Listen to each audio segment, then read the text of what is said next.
Assalamualaikum warahmatullahi wabarakatuh.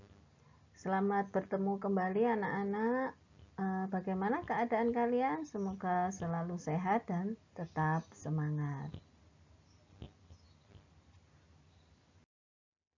Hari ini kita akan mempelajari materi ilmu pengetahuan sosial, yaitu potensi sumber daya alam dan kemaritiman Indonesia.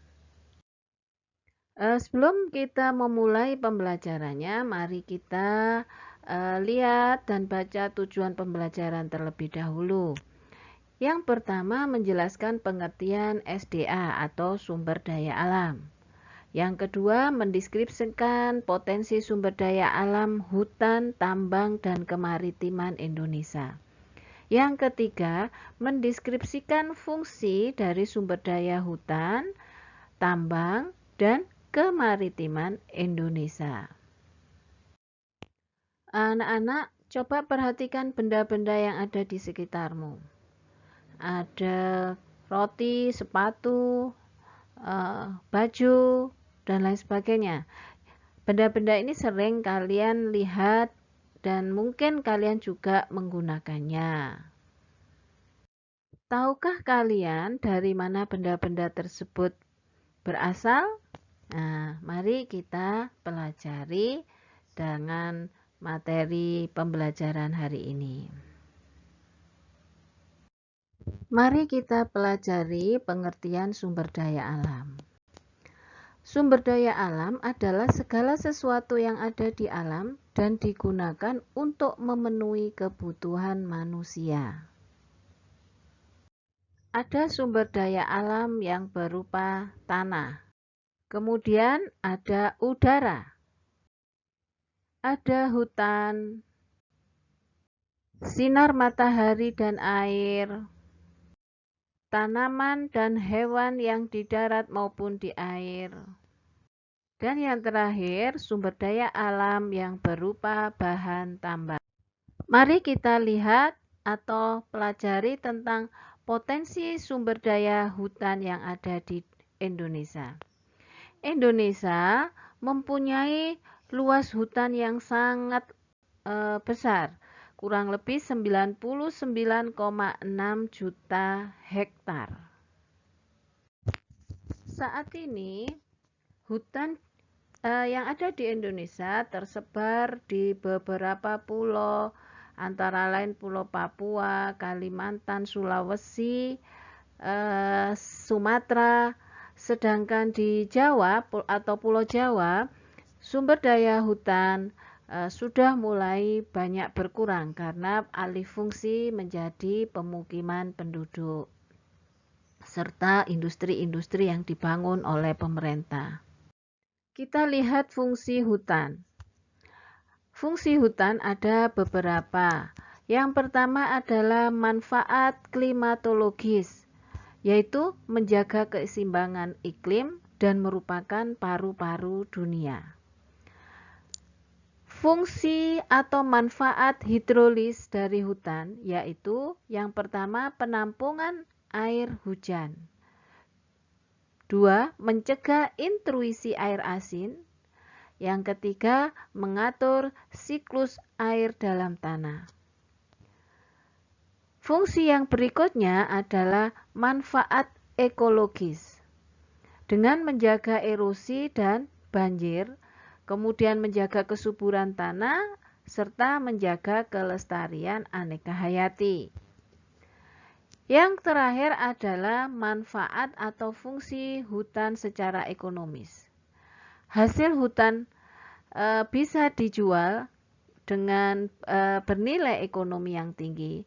Kemudian untuk pariwisata otomatis akan menyumbang devisa negara. Coba kalian perhatikan, ada beberapa contoh hutan. Ada hutan dengan pohon kayu cendana, kemudian ada pohon kayu jati, ada pohon rotan, ada pohon kayu meranti. Yang kalian lihat sekarang ini adalah flora dan fauna dari hutan-hutan tersebut.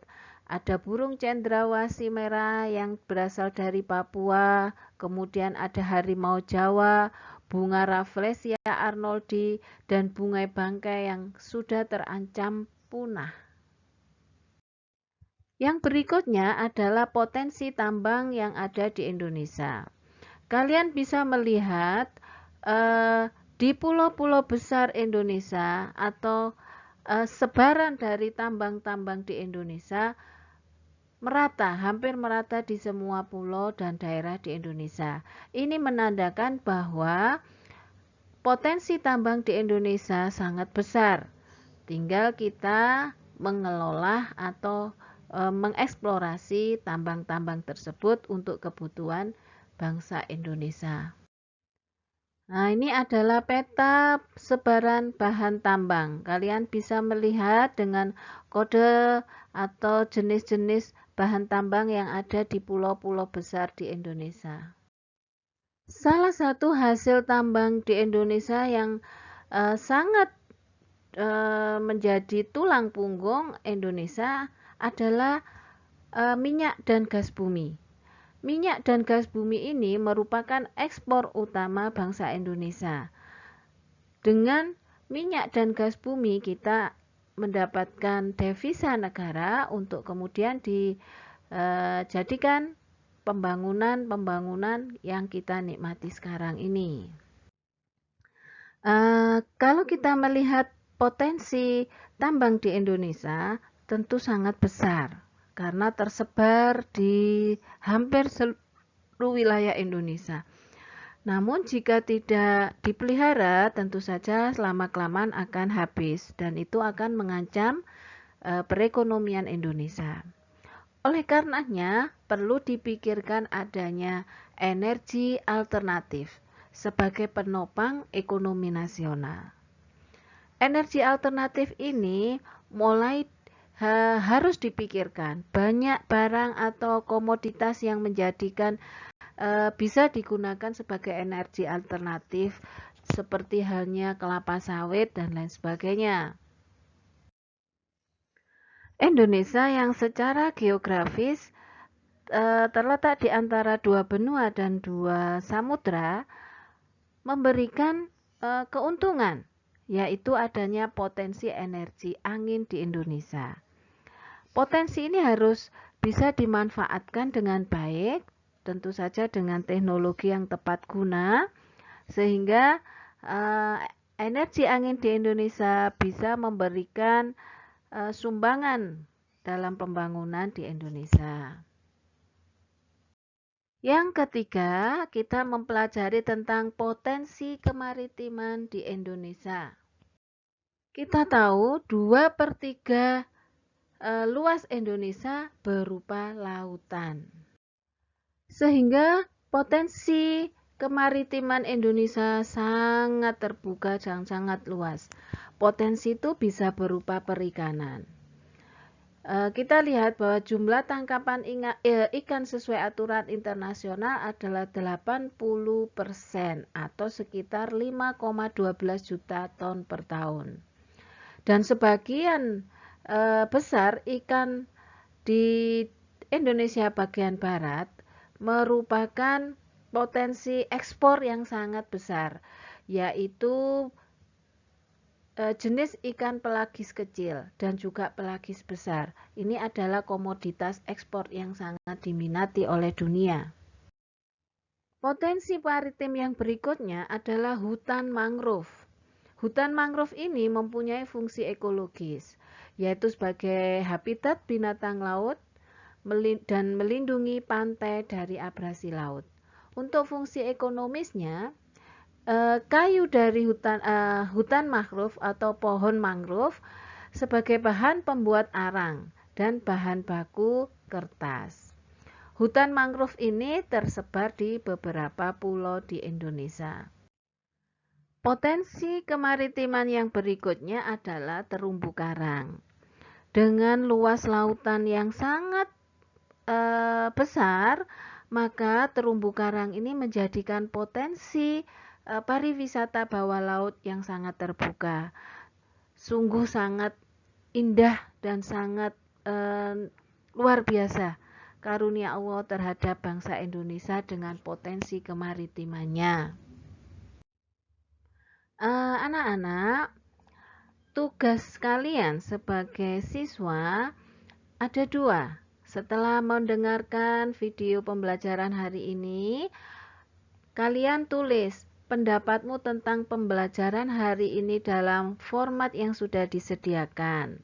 Kemudian, dengan membaca atau browsing di Google, jawablah pertanyaan di bawah ini. Mengapa terumbu karang harus dilindungi? Dan pemerintah sedang menggalakkan energi alternatif. Apa sajakah energi tersebut? Nah, kalian bisa mengisi atau menjawab melalui Google Form yang akan Bu Iva sediakan. Nanti di webnya akan muncul pertanyaan-pertanyaan tersebut, tinggal kalian mengerjakannya. Demikian anak-anak pembelajaran hari ini tentang potensi atau sumber daya alam di Indonesia. Terima kasih atas perhatian kalian. Tetap jaga kesehatan dan selalu semangat. Terima kasih. Wassalamualaikum warahmatullahi wabarakatuh.